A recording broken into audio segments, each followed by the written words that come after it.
Hello friends.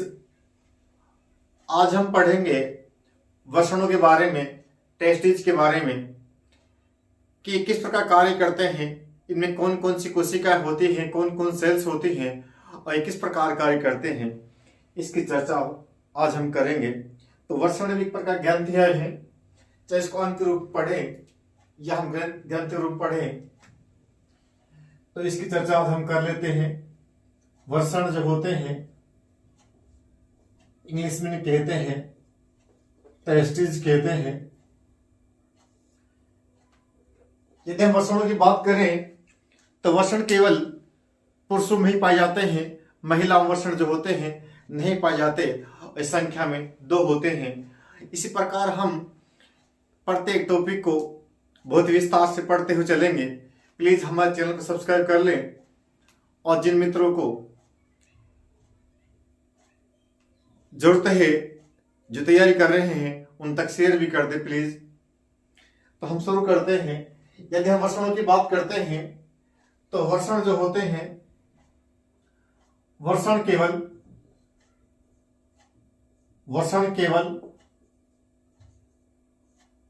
पुरुषों में पाए जाते हैं।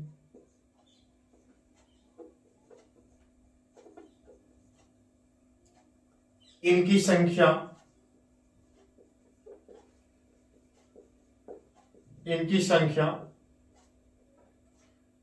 2 होती है। वसन जो होते हैं यह केवल पुरुषों में पाए जाते हैं और संख्या में 2 होते हैं। यदि हम एक स्टेशन की बात करें तो हम जानते हैं जो वसन जो होते हैं ये हैं, जो पुरुष जो होता है उनकी जांघों के बीच जो होते हैं 2 वसन लटके हुए होते हैं और बीच में जो होता है, वसनों बीच में होता है सिर या पेनिस जो होता है पाया जाता है। यदि वसनों की बात करते हैं तो वसन जो होते हैं 2 हैं जो कि वसन कोशों में पाए जाते हैं। साथ ही जो बाहर दिखाई दे रहे हैं ये वसन कोश है और वसन कोशों में जो ये अंडाकार जो आकृतियां होती हैं इन्हें हम कहते हैं वसन। अंडाकार जो आकृति इनके अंदर होती हैं इन्हें हम कहते हैं वसन। तो साथ ही जो अंडा का आकृति जो है ये वसन है और वसनों का पाए जाना ये केवल पुरुषों की विशेषता है। पुरुषों में नरों में जो वसन होते हैं ये पाए जाते हैं। वसन जो होते हैं ये जांघों के बीच में थैली नुमा आकृति में कहते हैं। इस थैली नुमा आकृति को हम कहते हैं वसन कोश। वसन आज से पूछे वसन कहाँ पाए जाते हैं? वसन जो होते हैं ये वसन कोशों में पाए जाते हैं और संख्या में 2 होते हैं। वसन कोशों के अंदर ही अंडा का आकृति के 2 वसन पाए जाते हैं। वसन के बारे में हम विस्तार से पढ़ेंगे। यानी यदि आपने हमारा लेक्चर देख लिया वसन से और नजन तंत्र से कोई क्वेश्चन आएगा इससे बाहर नहीं जाएगा। तो हम बात करते हैं वसनों की। पूछिए आपसे वसन कहाँ पाए जाते हैं? वसन जो होते हैं ये वसन कोशों में पाए जाते हैं। यदि हम बात करते हैं जो हमारे वसन जो होते हैं संख्या में 2 होते हैं। वसन जो होते हैं वसनों में अनेक नलिकाएं पाई जाती हैं। इन नलिकाओं को हम कहते हैं सेमनीफेरस नलिकाएं। साथियों पहले हम डायग्राम देखते हैं और यदि हम डायग्राम में समझ में आ गया तो जो वसन जो होते हैं इनकी संरचना, इनकी कार्य समझ में आ जाएंगे। यदि हम वसनों की बात करते हैं तो साथियों इस प्रकार से मैंने बताया वसन जो होते हैं इनमें सेमनीफेरस नलिकाएं पाई जाती हैं। यानी इस प्रकार से जो मैं आकृति बना रहा हूं ये सेमनीफेरस नलिकाएं हैं। ये सेमनीफेरस नलिकाएं हैं। जो आकृति में बना रहा हूं ये आकृति जो गोल बन रही हैं ये सेमनीफेरस नलिकाएं हैं।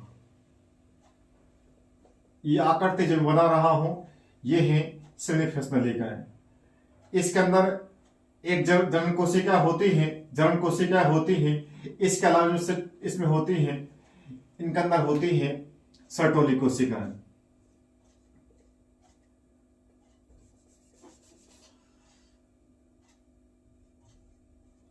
इस प्रकार से ये जो सेमीफेस नलिकाएं होती हैं इनकी आकृति हमें वसनों में दिखाई देगी। इस प्रकार से साथियों, जो ये नलिका जो मैंने बनाई है, ये समस्त जो आकृति बनी है, ये है सेमिनिफेरस नलिकाएं या सेमिनिफेरस ट्यूब्स कहते हैं इनको। ये जो आकृतियां हैं, ये पूरी जो आकृति है, ये है सेमिनिफेरस सेमिनिफेरस सेमिनिफेरस नलिकाएं। सेमिनिफेरस नलिकाएं, सेमिनिफेरस यानी इंग्लिश में लिखी, हम लिखे इनको सेमिनिफेरस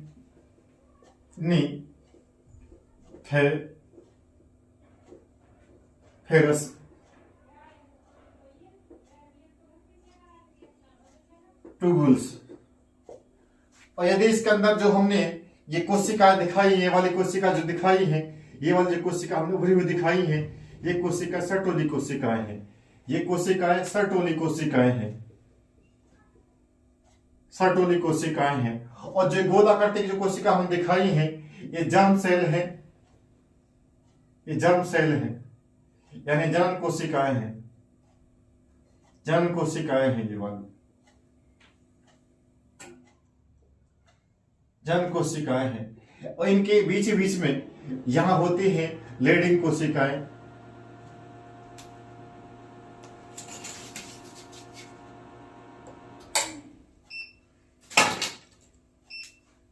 साथियों, जो बीच बीच में जो आकृति में दिखा रहा हूं, कोशिकाएं दिखा रहा हूं, ये कोशिकाएं हैं लेडिंग कोशिकाएं,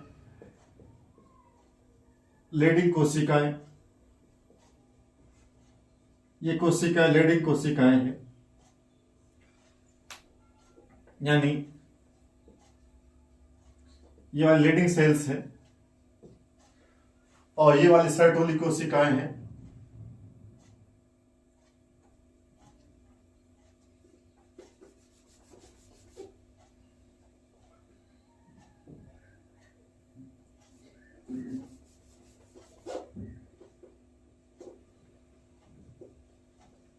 सर्टोली सेल्स, सर्टोली कोशिका।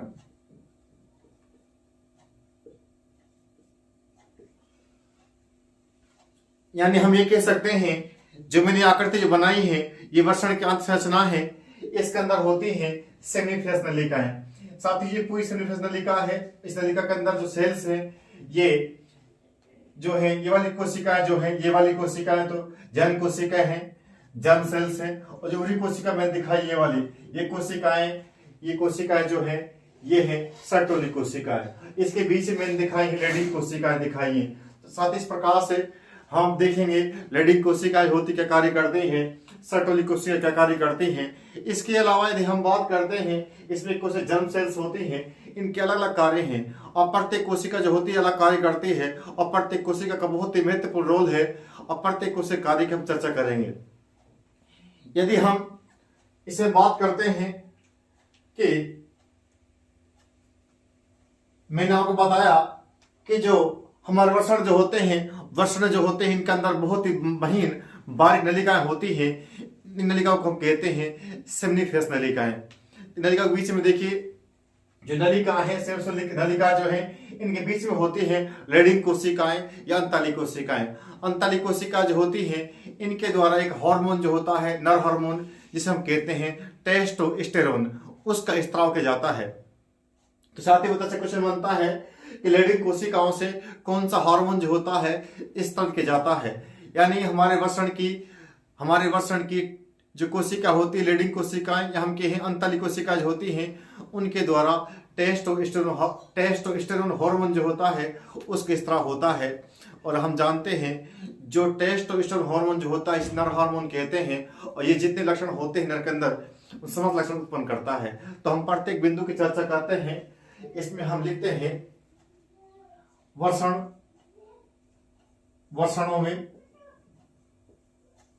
में अनेक छोटी छोटी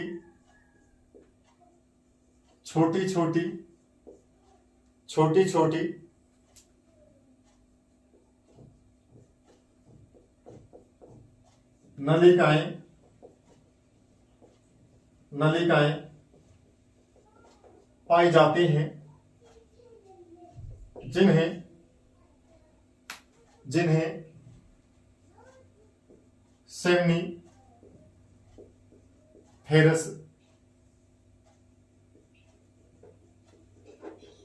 नलिकाएं यानी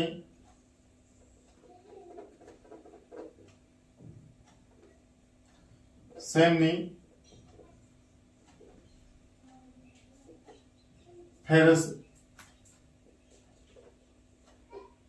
ट्यूबुल्स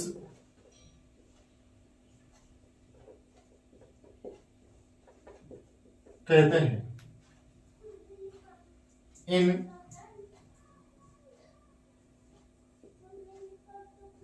सेमनीफेरस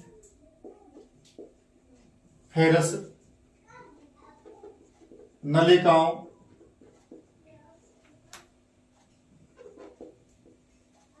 के बीच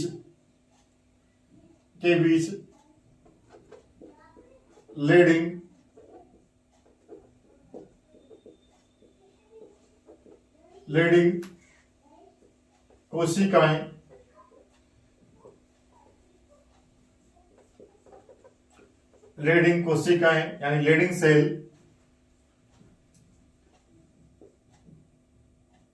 या इनको हम कहते हैं अंताली कोशिकाएं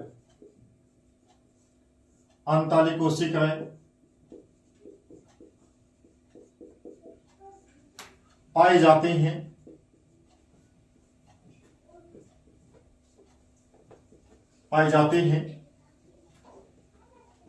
जो LH यानी लुटिनाइजिंग हार्मोन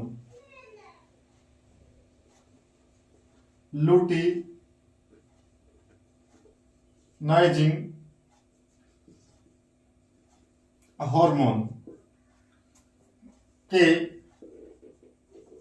प्रभाव से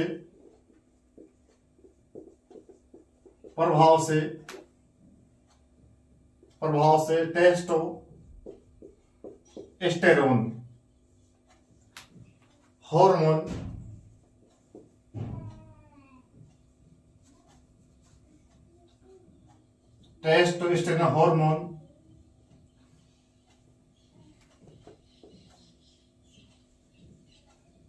स्रावित करती हैं।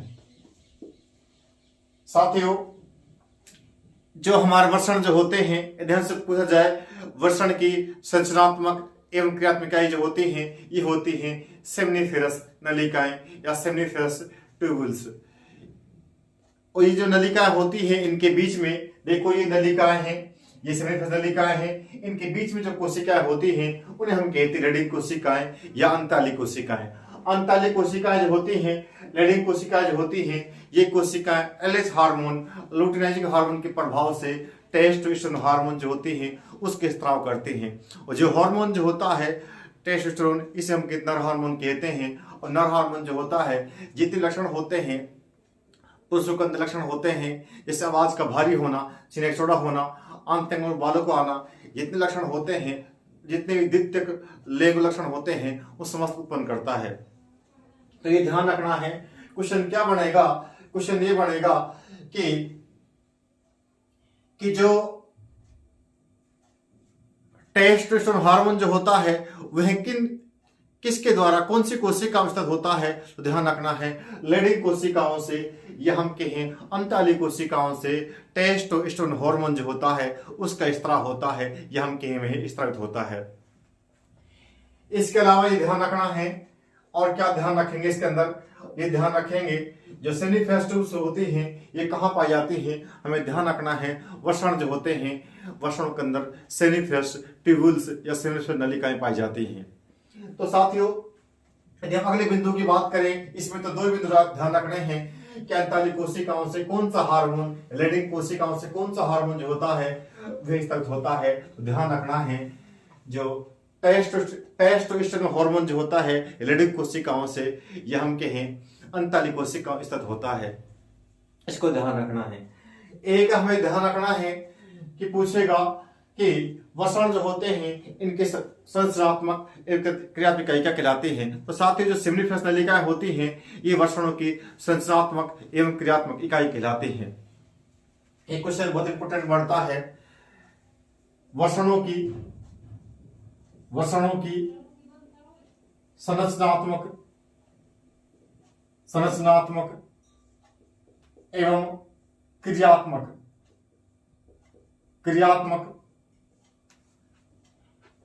इकाई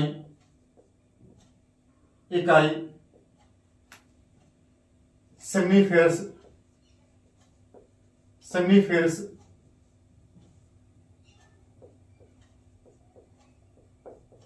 नलिकाएं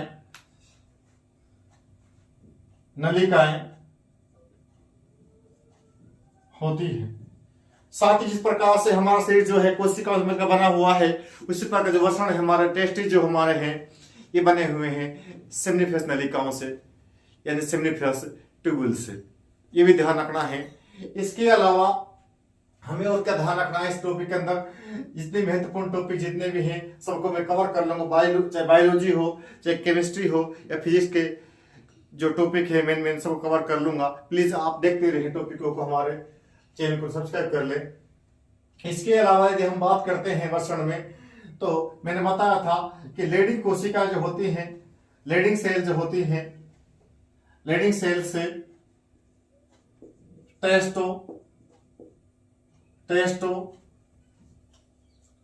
टेस्टोस्टेरोन हार्मोन यानी इस नर हार्मोन भी कहते हैं, नर हार्मोन स्रावित होता है और यह हार्मोन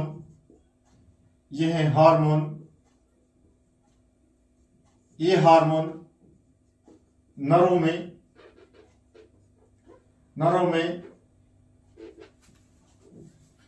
में द्वितीयक लैंगिक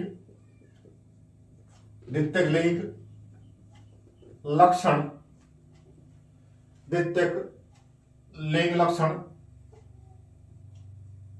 उत्पन्न करता है। जिसे मैं बात करता हूं, जिसे दाढ़ी मूंछों का आना,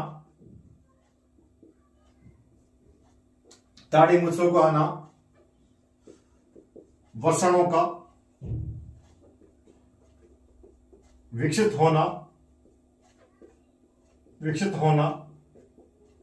शुक्राणुओं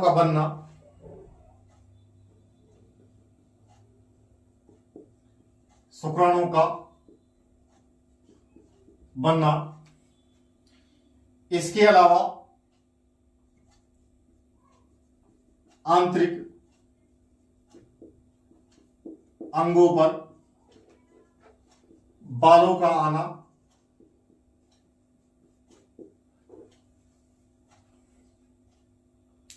इसके अलावा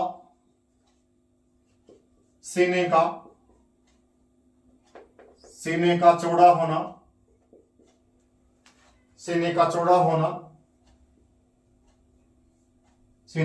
होना, आवाज का भारी होना,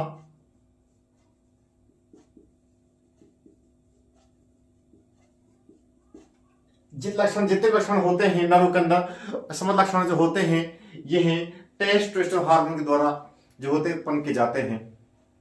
तो साथ ही ध्यान रखना है, पूछेगा लेडिंग कोशिकाओं से कौन सा हार्मोन जो होता है स्तगित होता है, तो ध्यान रखना है लेडिंग कोशिकाओं से टेस्टोस्टेरोन हार्मोन जो होता है यह स्तगित होता है। ये क्वेश्चन बहुत ही महत्वपूर्ण है, एक ध्यान रखना है। वर्ण की संरचनात्मक एवं क्रियात्मक इकाई जो होती है उन्हें क्या कहते हैं, उन्हें हम कहते हैं सेमिनिफरस नलिकाएं। इसके अलावा हमें ये ध्यान रखना है कि कौन सा हार्मोन जो होता है जिसे नर हार्मोन कहते हैं, तो नर हार्मोन कहते हैं टेस्टोस्टेरोन को, ये भी ध्यान रखना है। इसके अलावा ध्यान रखना है कौन सा हार्मोन जो होता है वह नरों में द्वितीयक लिंग लक्षण जो होता उत्पन्न करता है, ये भी ध्यान रखना है कि जो टेस्टोस्टेरोन हार्मोन जो होता है वह नरों में द्वितीयक लैंगिक गौण लक्षण जो होता है वह उत्पन्न करता है। यदि हार्मोन जो होता है इसकी कमी इसी के अंदर हो जाती है, यदि किसी बालक के अंदर इस हार्मोन की कमी हो जाती है तो उस बालक के अंदर देखिए सुकान नहीं बनते, वर्ण जो होते हैं अल्पविकसित हो जाते हैं। इसके अलावा दाढ़ी मूंछ नहीं आते हैं और आवाज जो होती है लड़की जैसी होती है। इसके अलावा आंतरिक अंगों बाल नहीं बनते, इसके अलावा सुकान नहीं बनते। यानी हम ये कह सकते हैं कि इस हार्मोन के अभाव से क्या होता है, जो नर जो होता है, नर के अंदर लक्षण होते हैं वे समस्त उत्पन्न नहीं होते और इंटरमीडिएट जिसे हम किन्नर कहते हैं वह उत्पन्न हो जाता है। तो ये ध्यान रखना है कि यदि कोई पुरुष जो होता है, कोई बालक जो होता है वे किन्नर कब बन सकता है, इस हार्मोन की कमी से वे किन्नर बन सकता है, इंटरमीडिएट बन सकता है और उसके अंदर लक्षण जो होते हैं उत्पन्न नहीं होंगे और सुकान नहीं बनेंगे। इसके अलावा यदि हम बात करते हैं कि मैंने बताया कि ये जो नलिकाएं हैं इन्हें हम कहते हैं सिग्निफिकेंस नलिकाएं। इनके बीच में कौन सी कोशिकाएं हैं, लेडिंग कोशिकाएं हैं। ये कोशिकाएं जो हैं, ये कोशिकाएं जो है ये टेस्टोस्टेरोन हार्मोन उत्पन्न कर रही हैं। इसके अलावा मैंने बताया इसके अंदर जो इस प्रकार जो कोशिका लगी हुई, इस प्रकार जो मैंने बनाई वही कोशिका जो बनाई है ये कोशिका सर्टोली कोशिकाएं हैं, सर्टोली कोशिकाएं हैं। और ये गोलाकार जो कोशिका मैंने बताई हैं, जो गोलाकार कोशिका में बताई गोलाकार ये कोशिका जन्म कोशिकाएं हैं, ये कोशिका जन्म कोशिकाएं हैं। इनके अलग अलग कार्य हैं। तो हम पहले बात करते हैं कि जन्म कोशिका जो होती है, जन्म कोशिका जो होती है यह क्या कार्य करते हैं। साथ ही यदि हम जन्म कोशिका की बात करते हैं, जन्म कोशिका जो होती हैं ये कोशिकाएं स्पर्मेटिड उत्पन्न करती हैं। स्पर्मेटिड जो होते हैं यही चेंज होते हैं स्पर्मेटोजोआ में। स्पर्मेटोजोआ जो होते हैं ये निर्माण करता है शुक्राणुओं का। तो हम ये कह सकते हैं जन्म कोशिकाएं होती हैं, जर्म सेल जो होती हैं ये कोशिकाएं शुक्राणु का निर्माण करती हैं। यानी हम ये कह सकते हैं कि जो सिग्निफिकेंस नलिकाएं होती हैं, सिग्निफिकेंस नलिकाओं के अंदर जो कोशिकाएं होती हैं जिन्हें हम कहते हैं जन्म कोशिकाएं कहते हैं, जर्म सेल होती हैं, ये स्पर्मेटोजोआ जो बनाएगा, स्पर्मेटोजोआ जो होगा वह शुक्राणु का निर्माण करेगा। यानी हम ये कह सकते हैं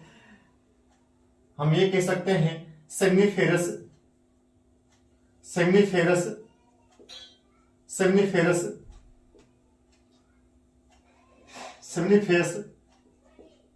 नलिकाओं की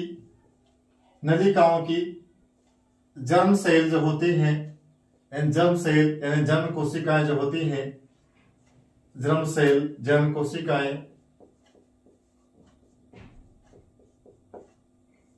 जर्म कोशिकाएं इस पर मेटिड बनाती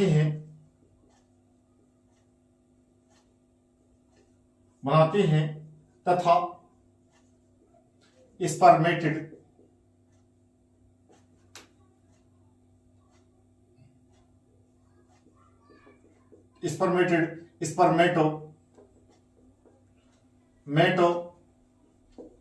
स्पर्मेटोजोआ तथा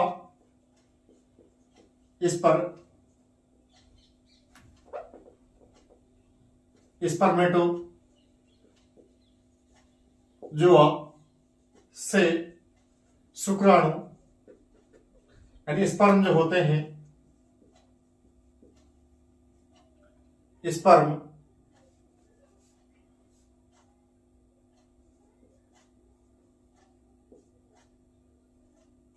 स्पर्म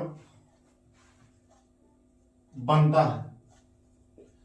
यानी हम ये कह सकते हैं कि जो सिग्निफिकेंस नलिकाएं होती हैं, उन नलिकाओं की जो जन्म कोशिकाएं होती हैं, जर्म सेल जो होती हैं, वह स्पर्मेटोजोआ जो होता है यह स्पर्म का या शुक्राणु का निर्माण करता है। यानी हम ये कह सकते हैं कि जो जर्म सेल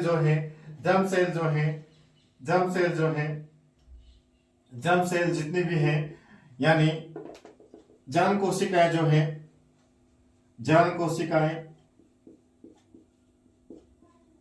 कोशिकाओं से बनेगा स्पर्मेटिड, और इससे बनेगा स्पर्मेटोजोआ,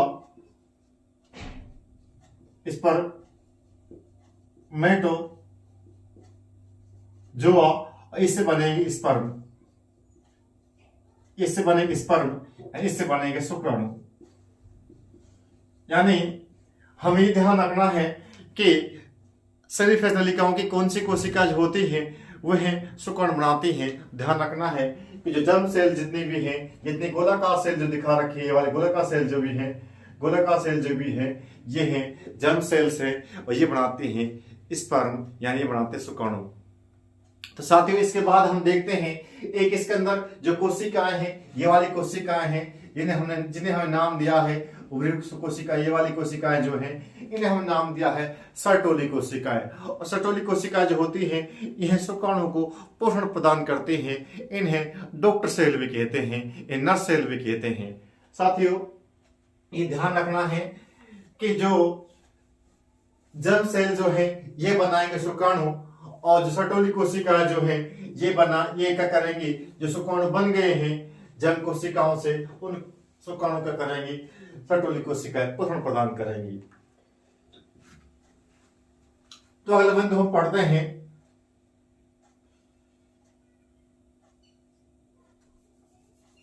सेमनीफेरस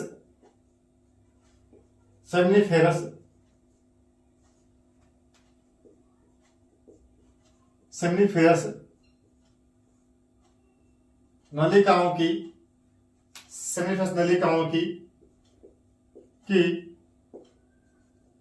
सर्टोली कोशिकाएं, सर्टोली सेल जो होती हैं,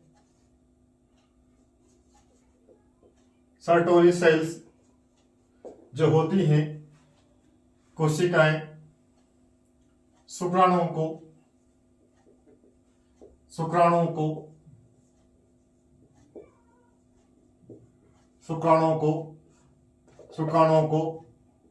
पोषण प्रदान करते हैं।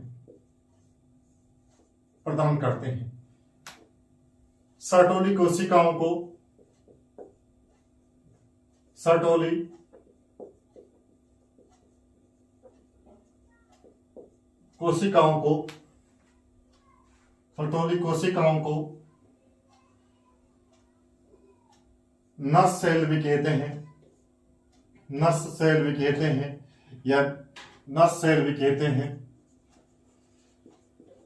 ये ध्यान रखना है कि शुक्राणुओं को कौन सी कोशिका जो होती हैं ये पोषण प्रदान करते हैं। तो आपको ध्यान रखना है सर्टोली कोशिका जो होती हैं यह शुक्राणुओं को पोषण प्रदान करते हैं, इन्हें नर्स सेल भी कहते हैं। ये ध्यान रखना है। इसके अलावा साथियों इसमें हम बात करते हैं कि दो बिंदु और हैं जो कि बहुत ही महत्वपूर्ण हैं। दो बिंदु कौन से हैं, एक तो होता है वेक्सोटोमी, एक होता है ट्यूबेक्टोमी। इनको हम पढ़ लेते हैं।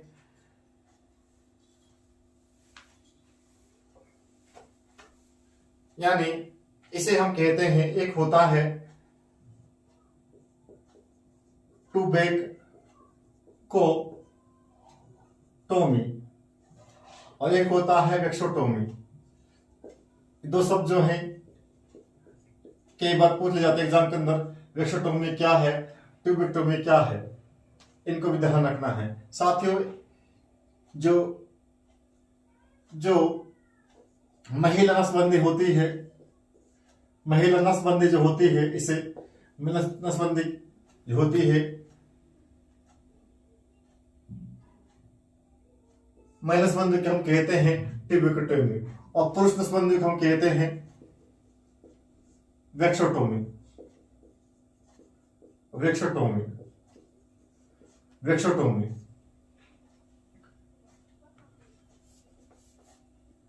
नसबंदी जो होती है इसे हम कहते हैं वेक्सोटोमी। साथ ही क्या होता है, जो महिला जो होती हैं, महिलाओं की जो अंडवाहिनी होती है, अंडवाहिनी को काट कर बंध जाता है।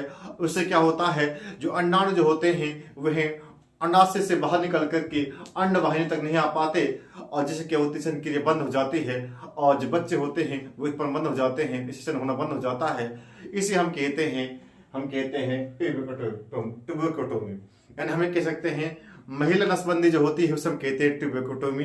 इसमें क्या होता है, अंडवाहिनियों को काट करके बांध जाता है। इसके अलावा एक शब्द होता है वेक्सोटोमी। वेक्सोटोमी क्या होता है, जो पुरुष नसबंदी होती है इसे हम कहते हैं वेक्सोटोमी। इसमें क्या होता है, जो शुक्र जननलिकाएं जो होती हैं, शुक्र जननलिकाओं को काट कर बन जाता है। उससे क्या होता है, शुक्राणु जो होते हैं यानी महिला के संपर्क में आते समय यानी मिथुन क्रिया का महिला के साथ जो नर मिथुन क्रिया करता है तो क्या होता है, शुक्राणु जो होते हैं ये माता की योनि में स्खलित नहीं होते, और जिससे क्या होता है कि जो शुक्राणु जो होते हैं माता की योनि में स्खलित नहीं होते, और शुक्राणु जो होते हैं माता की जो अंडवाइन होती है वहां तक नहीं पहुंच पाते हैं, यानी कि हम ये कह सकते हैं कि शुक्राणु जो होते हैं उनकी स्खलन को बंद कर जाता है। इससे क्या होता है, निषेध क्रिया नहीं होती है, इसे हम कहते हैं वेक्सोटोमी। यानी सीधी बात है, ध्यान रखनी है आपको, जो महिला संबंधी होती है उसे हम कहते हैं ट्यूबेकोटोमी, और जो पुरुष संबंधी होती है उसे हम कहते हैं वेक्सोटोमी।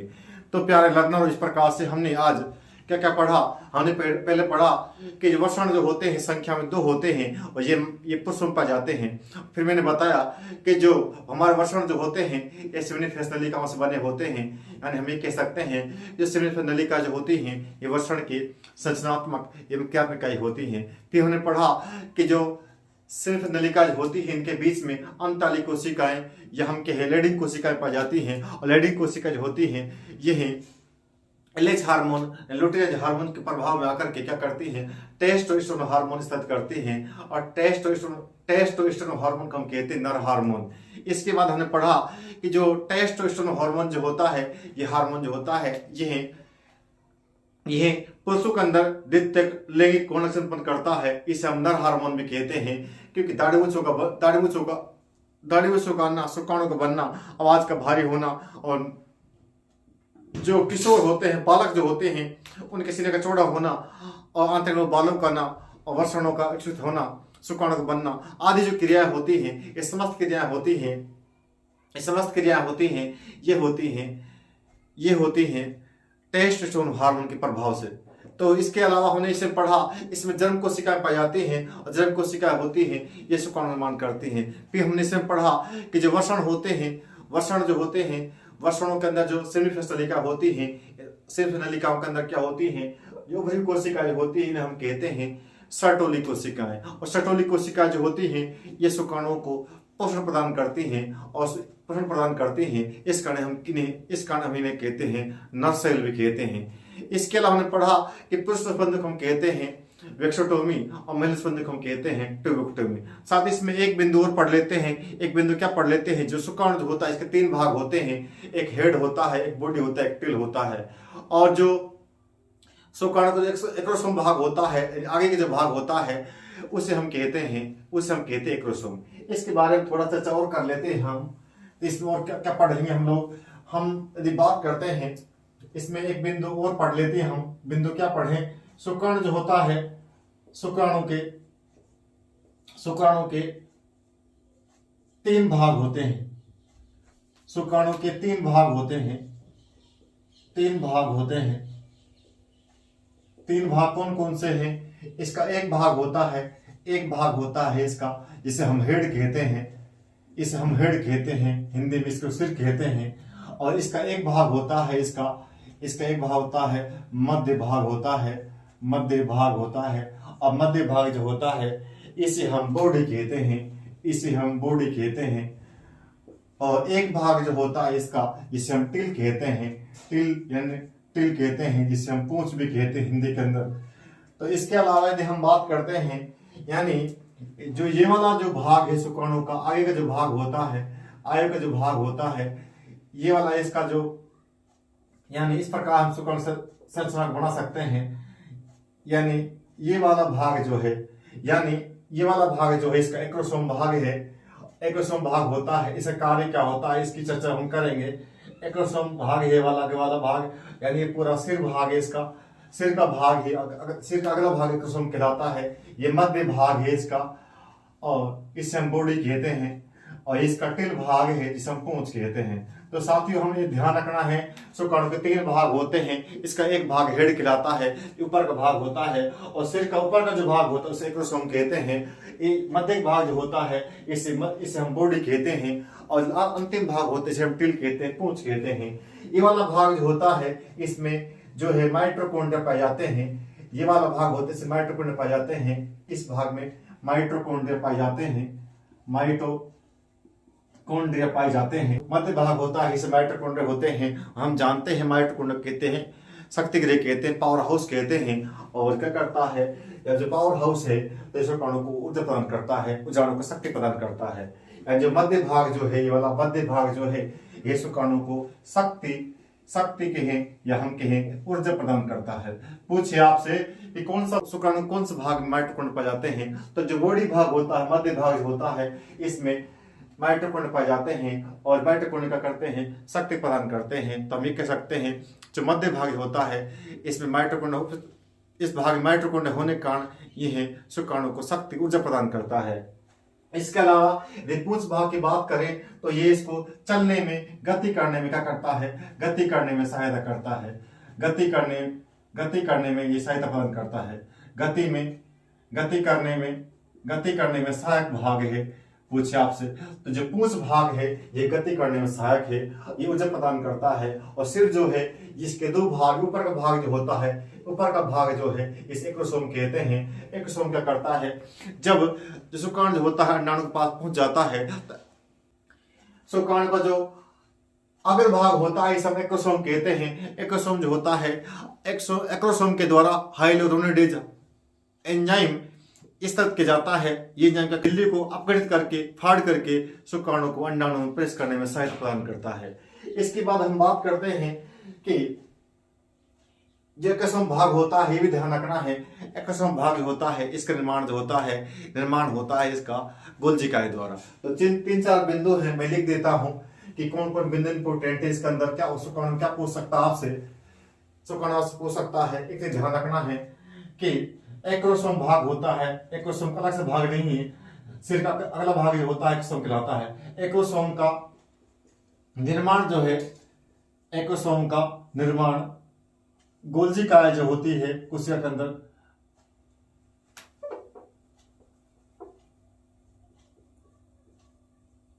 गोल्जी काया जो होती है, गोल्जी काया से होता है। बहुत अच्छा क्वेश्चन बनता है, शुक्राणु की अग्र भाग यानी एक्रोसोम का निर्माण किससे होता है, तो ध्यान रखना है गोल्जी बॉडी या गोल्जी काया से एक्रोसोम निर्माण होता है। बहुत ही प्यारा क्वेश्चन बनता है कि शुक्राणु की अग्र भाग होता है एक्रोसोम, उसका निर्माण किससे होता है, निर्माण होता है गोल्जी काया से। इसको ध्यान रखना है। एक ध्यान रखना है, एक्रोसोम जो भाग होता है, एक्रोसोम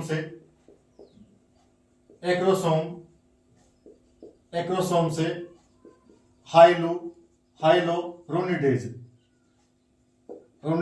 एंजाइम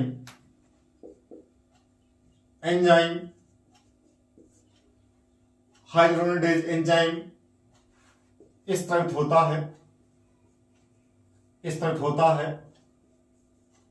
होता है जो अंडाणु की झिल्ली को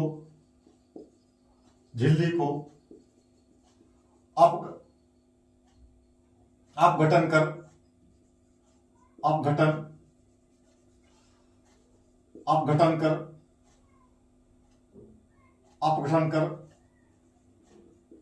या अपघटित कर शुक्राणु को अंडाणु में प्रवेश कराने में सहायता करता है।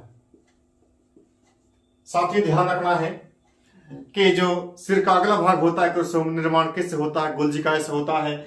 इसलिए भी ध्यान रखना है कि जो एक्रोसोम जो भाग होता है इससे हाइलोरोनिडेज एंजाइम जो होता है वह स्थित होता है।